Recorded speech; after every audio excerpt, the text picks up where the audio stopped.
Sorry miss, hindi ko sinasadya na gawin yun sa'yo. Aaminin kong kasalanan ko. Nagpustahan kasi kami noon ni Marlon nagkataon na ikaw napili ni Marlon na mapagtripan. Sorry tala.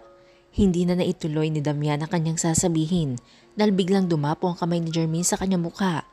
Pagtingin niya sa dalaga ay si Marlon na ang pinagsasasampal nito. Todo iwas naman si Marlon kay Jermaine.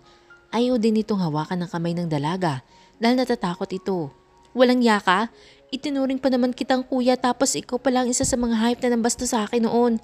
Isusumbong kita kay Hart, sasabihin kong bastos ang kuya niya. Galit na wika ni Jermaine. Kaya sa sobrang inis niya ay muli siyang lumapit kay Damian at isang malakas ulit na sampal ang ipinagkaloob niya dito sa kapatakbong umalis sa kanilang harapan. Hindi naman nagalit sa kanya ang binata.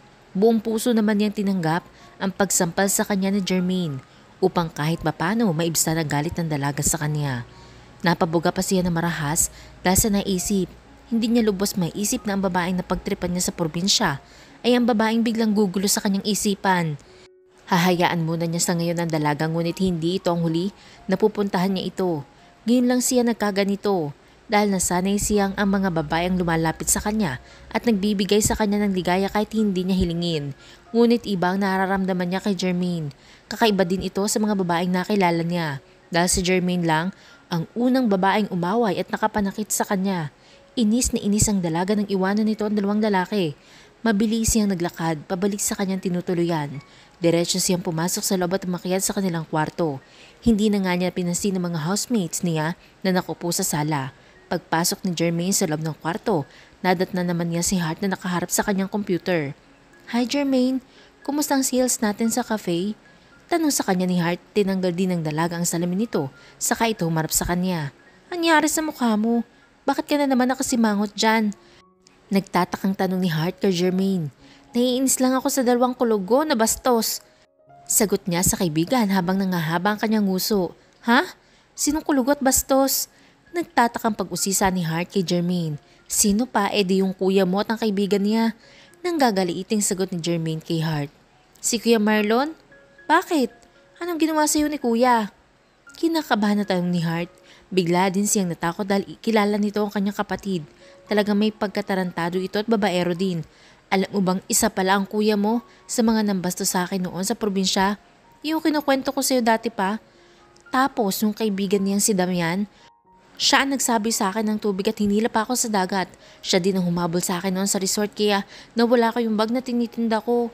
Nakasimangot na sumbong ni Jermaine sa kaibigan. Humanda sa akin si kuya, isusumbong ko talaga siya kay mami. Pagbabanta ni Hart sa kanyang kapatid. Pinuntahan nila ako sa cafe kanina, tapos gusto daw makilala ng kaibigan niya. Joke ba yun? Nagulat nga ako kasi kaibigan pala ng kuya mo ang bastos na lalaking yun. Patuloy ni Jermaine, hindi pa rin nawawala ang kanyang pagkainis sa dalawang lalaking sumira sa kanyang gabi. Ilang minuto din nakaparada ang kotse ni Damian sa harap ng boarding house ni Jermaine. Nauna na kasing umuwi si Marlon kanina. Pagkahatid sa kanya ng kaibigan sa lugar kung saan nangungupahan ang kapatid nito at ang kaibigan niya na si Jermaine. Hindi pa rin makapaniwala si Damian sa gulo ng mga pangyayari.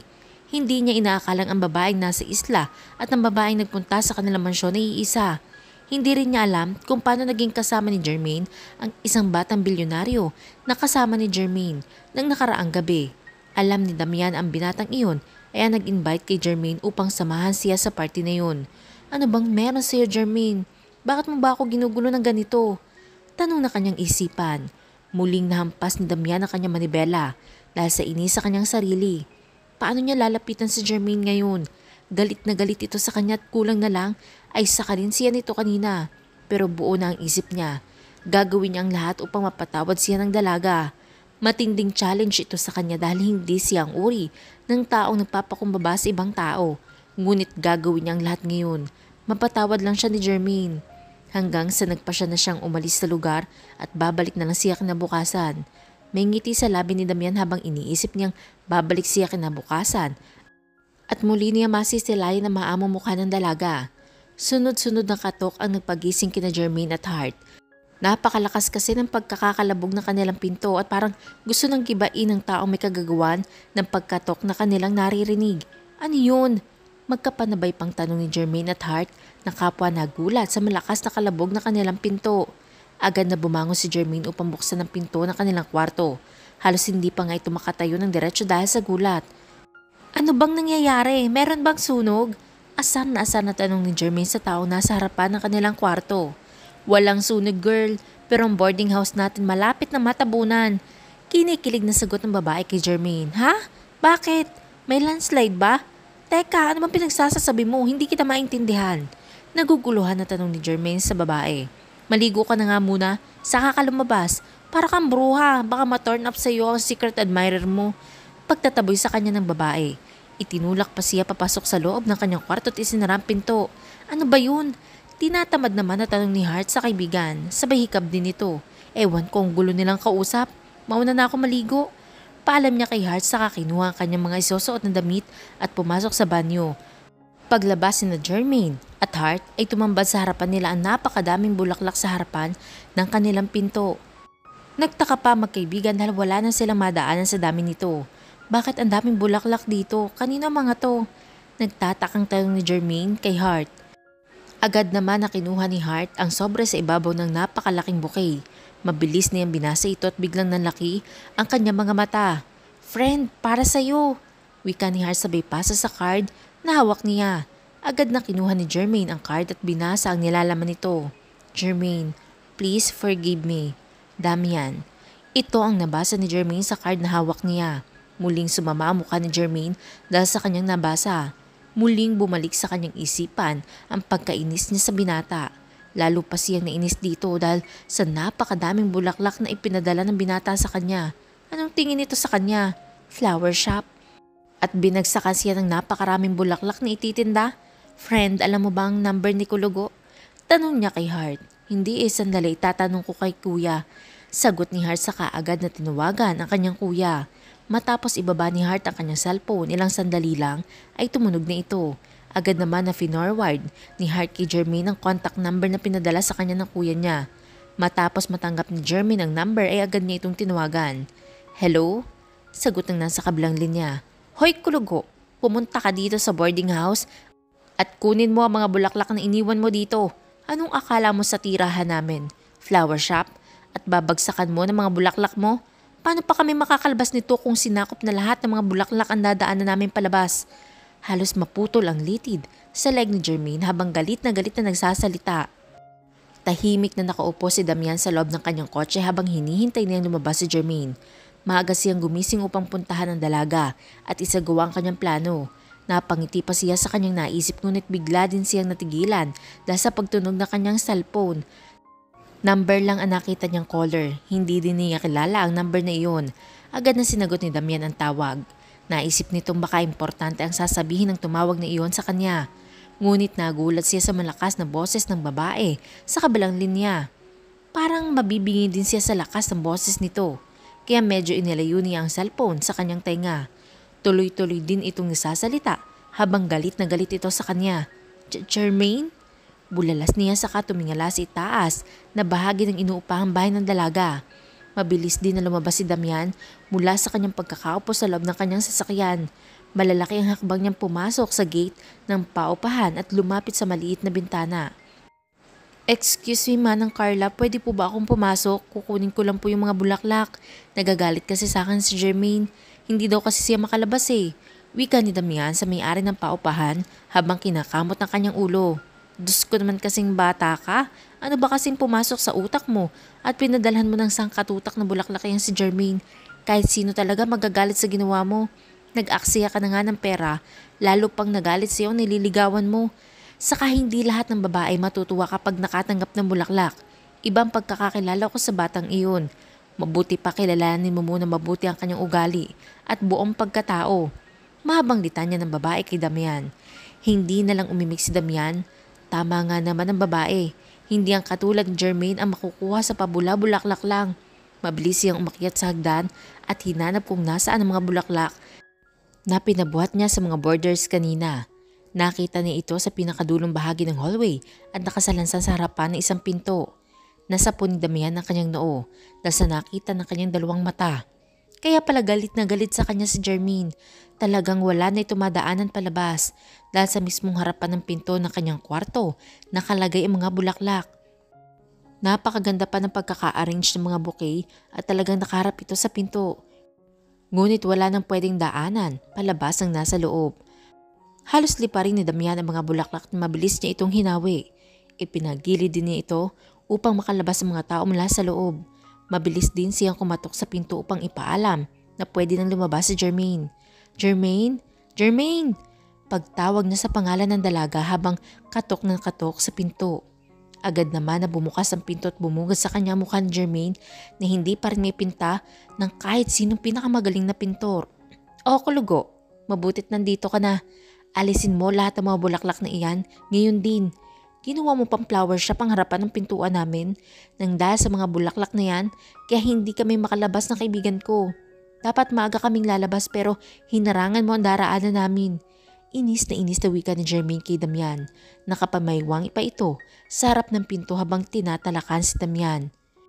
Sorry, hindi ko naman alam na ihaharang pala dyan sa harap ng pinto ang mga bulaklak na yan. Ipinabuhat ko lang kasi sa mga borders kanina para ibigay sa iyo. Kinakabahan na paliwanag ni Damian. Halika na Heart, malalate na tayo. Pagtawag ni Jermaine sa kaibigan, saka mabilis na kinuha kanyang bag at mga ibang dalahin sa kanyang klase. Ihahatid ko na kayo. Babalikan ko na lang itong bulaklak dito. Wika ni Damian saka mabilis na sinundan ng dalawang dalaga. Sumakay na kayo sa loob at ihahatid ko kayo. Muling wika ni Damian na makalabas sila ng gate. Halika na friend, late na tayo. Wika naman ni Heart saka hinilang kamay ni Jermaine. Ayoko, ikaw na lang kung gusto mo. Inis na sagot ni Jermaine sa kaibigan. Pero late ka na, huwag ka na kasing magmatigas pa. Muling wika ni Heart sa kaibigan. Nagsimula na rin kasi maglakad ito na mabilis upang makalayo sa dalawa. Ngunit nagulat si Jermaine nang bigla na lang siyang umangat sa lupa. Ay! Malakas na pagtili niya. Hindi niya kasi inaasahan. Nabubuhatin siya ni Damian. Malalaki din ang hakbang ni Damian na bumalik sa kanyang kotse upang isakay si Jermaine. Huwag kang malikot kung ayaw mong mahulog. Pabulong na wika ni Damian sa dalaga. Natigilan naman si Jermaine sa ginawa niyang pagpupumiglas dahil bigla siyang kinilabutan sa ginawang pagbulong sa kanya ni Damian. Nagtayuan din ang mga buhok niya sa katawan dahil sa kilabot na hatid nito sa kanyang buong pagkatao. Mahigpit na hinawakan ni Jermaine ang leeg ni Damian. Upang hindi siya mahulog, agad naman na pinaupo ni Damian ang dalaga sa unahan habang si Heart ay nakahawak sa pinto ng kotse. Pinagbuksan na ni Heart ang pinto kanyang kaibigan kaya madaling na ipasok ito sa loob ni Damian. Pagkababa ni Damian kay Jermaine sa upuan ay muli pa siyang dumukwang upang lagyan ito ng seatbelt. Parang napipi naman si Jermaine dahil hindi na ito nagsalita pa. Parang nandigas din ang kanyang buong katawan dahil sa ginawang pagbuhat sa kanya ni Damian. Hanggang ngayon ay dama pa rin niya ang mainit na hininga ng binata na tumama sa kanyang leg at punong tainga. Dahil sa gulat ni Jermaine ay parang umurong pati ang dila niya. Kung kanina ay ang lakas-lakas ng kanyang boses, ngayon naman ay tahimik na ito na siyang ipinagtaka ni Heart. Jermaine, bakit hindi ka na nagsasalita? Parang kanina lang ang ingi-ingi ng bunganga mo. Nagtatakang tanong ni Heart sa kaibigan. Medyo lumapit siya kay Jermaine upang marinig nito ang kanyang pagbulong. Nakaupo kasi si Jermaine sa harapan at siya naman ay nasa likod. Inirapan lang siya ni Jermaine at diretsyong tumingin ito sa harapan. Napapangiti na lang si Heart. Mukhang nagkaroon na rin ng katapat ng kanyang kaibigan na may pagkabungangera. Nahuli din ni Heart ang palihim na pagngiti ni Damian mula sa rear mirror. Mukhang masayang kaibigan ng kanyang kapatid ngayon. Parang nanalo ito sa karera dahil napapangiti na walang dahilan. Mabilis na nakarating sina Jermaine at Heart sa kanilang university. Mabilis na bumaba si Damian upang pagbuksan ng pinto si Jermaine. Todo alalay pa siya sa dalaga. Kahit pinapalo na siya ni Jermaine sa kamay ay hindi pa rin siya nagpatinag. Siya na rin na nagbuhat sa mga gamit ni Jermaine upang makababa ito na maayos. Akin ang gamit ko. 5 minutes na lang time na namin. Nakasimangot na wika ni Jermaine kay Damian. Mabilis naman ipinasa ni Damian ang kanyang bag at ang lagayan nito na kanyang mga sketch. I'll see you tonight. Pahabol na wika ni Damian habang papasok na si Jermaine sa gate ng university. Hinintay muna nito ang dalaga na makapasok sa loob ng building saka siya umalis ng kanyang kinatatayuan. Masayang umuwi si Damian sa kanyang kondo. Pasipol-sipol pa siya habang nagbibihis ng kanyang pang-opisina. Nang matapos na siya magbihis ay agad na siyang lumabas ng kondo at bumaba sa parking lot. Pagdating niya sa kumpanya ay mabilis na pumasok si Damian sa building na pagmamayari ng kanyang pamilya. Mabilis na lumipas sa maghapon. Palabas na si Jermaine sa cafe nang dumating si Damian. Nagulat pa si Jermaine nang bigla itong sumulpot sa kanyang harapan. "Anong ginagawa mo dito?" Tanong niya sa binata, hawak din niya ang kanyang dibdib dahil sa pagkagulat. "Sinusundo ka, let's go." Sagot ni Damian habang kinukuha sa kamay ni Jermaine ang mga bitbit nito. "Bakit kailangan mo kong sunduin? Hindi naman ako nagpapasundo sa iyo at lalong hindi kita kailangan na magsundo sa akin." Masungit na wika ni Jermaine. Inilayo din niya ang kanyang kamay na may hawak na plastiko pang hindi ito makuha ni Damian sa kanya. Ngunit desidido si Damian na kunin ang plastik na hawak niya kaya mabilis niyang hinawakan ang kamay ni Jermaine. Hindi na rin binitawan ni Damian ang kamay ng dalaga. Mahigpit niya itong hinawakan sa kanyang pulsuhan at hinila palabas. "Ano ba, nasasaktan ako?" Reklamo ni Jermaine sa binata habang nakangiwi dahil sa higpit ng pagkakahawak sa kanya ng binata. "Ang tigas kasi ng ulo mo. Kung sumunod ka na lang kasi sa gusto ko, hindi ka masasaktan." Mahina ang boses na sagot ni Damian sa dalaga. Hindi nagustuhan ni Jermaine ang sinabi sa kanya ng binata. Hindi niya akalain na gusto siyang pasunurin nito sa lahat ng sasabihin niya. Kaya sa inis si Jermaine ay sinipan niya ng ubod ng lakas ang likod ng tuhod ni Damian dahilan upang mapaluhod ng binata sa sakit. Nabitawan din siya ng binata. Kaya sinamantala iyon ni Jermaine upang makalayo sa binata. "Jermaine!" Malakas na pagtawag sa kanya ni Damian, ngunit hindi na niya ito pinansin. Diretso lang siya tumakbo at saka lumiko sa street na patungo sa kanyang tinutuluyan. Hingal na hingal si Jermaine nang makapasok sa kanilang kwarto dahil sa pagod ay naupo na lang siya sa sahig na may saranto ang pinto. "Ano na namang nangyari sa iyo, friend? Huwag mo sabihing nakipaghabulan ka na naman kay Kulugo." Nanlalaki ang mga matang tanong ni Hart sa kaibigan. "Ano pa nga ba?" Sagot niya sabay pahid ng kanyang pawis na umaagos sa kanyang noo. "Bakit ka ba hinabol? Anong ginawa mo?" Naguguluhan na tanong ni Hart sa kanyang kaibigan. "Nakakainis kasi, gusto ba namang sundin ko lahat ng sasabihin niya sa akin? Ano ako, robot? Nasusunod na lang ako sa kung anong nakaprogram. Hayon, iniwan kong namimilipit sa sakit ng tuhod sa harap ng cafe." Wika niya saka muling tumayo at inayos ang kanyang mga gamit. Napapiling na lang si Hart dahil sa kanyang kaibigan. Hindi talaga ito magpapatalo kahit kanino. Kahit sa isang Damian Monte Carlo na tinitingala na karamihan ay hindi niya inurungan. Paikay-ka si Damian na pumasok sa loob ng kanyang sasakyan. Hindi niya akalain na magagawa siyang sipain ng ganoon ni Jermaine. Hindi rin niya masisi ang dalaga kung nagalit ito sa kanya. Ngayon niya naisip na hindi lahat ng babae ay madaling bumigay sa kanya. Dahil si Jermaine ay kabaligtaran ng mga babaeng dumaan sa kanyang buhay. Bagay naman na lalo niyang hinangaan sa dalaga. Kahit na masakit ang kanyang tuhod, itutuloy pa rin niya ang kanyang plano na paamuin ang dalagang kasing tapang ng tigre. Napangiti pa rin si Damian na maalala niya na mayroon pala siyang number ni Jermaine. Kaya mabilis niyang kinuha ang kanyang cellphone at nagtipa ng message para sa dalaga. Matapos niya mag-send, ay agad na niyang binuhay ang makina ng kanyang kotse. 2 araw na hindi nagpakita si Damian kay Jermaine. Ngunit araw-araw naman na pinapadalhan siya ng flowers at chocolates. Tig-isang bouquet na lang din ang ipinapadala ng binata at isang kahon na mamahali na chocolates. Hindi kasi makalabas si Damian dahil namaga ang kanyang tuhod. Mabuti na lang at tumaan siya ng gabing iyon sa doktor kaya nabigyan siya ng gamot para sa pamamaga. Ngayon maayos na siyang nakakalakad. Pumasok na rin siya sa kanyang opisina dahil siguradong tambak na ang kanyang mga gawain. Maraming meeting din ang pinakancel niya dahil hindi siya makalabas. Kinagabihan paglabas niya sa kanyang opisina, dumiretso siya sa cafe kung saan nagpa-part-time si Jermaine. Kahit magalit na naman sa kanya ang dalaga ay tatanggapin niya ang mahalagay muli niyang makita ang magandang mukha nito. Bumili muna siya ng bulaklak bago siya pumunta sa cafe. Sinamahan na rin niya ng isang maliit na teddy bear na pink. Sana tanggapin ito ni Jermaine. Sisip-isip ni Damian. Kinakabahan din siya sa pwedeng gawin na naman sa kanya ni Jermaine. Maga pa nang makarating si Damian sa cafe. Kaya minabuti niyang pumasok na lang sa loob na abutan niya ang dalawa na gumagawa ng kape. Nakatalikod si Jermaine mula sa counter at abala ito sa kanyang ginagawa. Nang matapos ng dalaga ay bigla itong pumihit parap sa kanya sa counter. Parang naistatwa naman si Jermaine nang makita si Damian na nakatayo sa harap ng counter. Hindi nakagalaw si Jermaine at nakatingin lang siya sa binata habang nanlalaki ang kanyang mga mata. Ahem, ano? Magtititigan na lang ba kayong dalawa? Biglang natauhan si Jermaine dahil sa boses ng kanyang manager. Hindi niya namalayan na lumapit na ito sa kanya. Sorry sir, sagot na lang ni Jermaine sa manager, saka nagbaba ng kanyang paningin.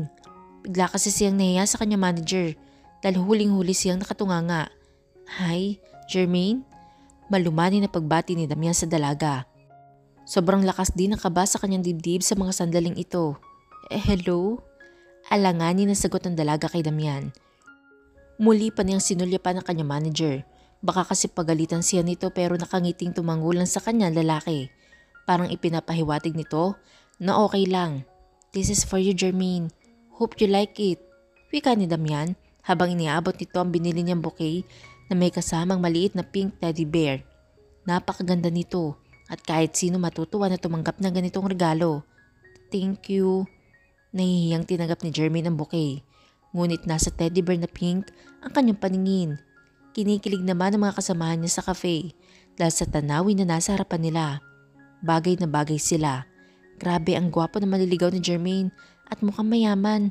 Kinikilig na bulong na isang waitress na kasama nito. Oo nga, sana makakilala din tayo ng ganyan kagwapong lalaki.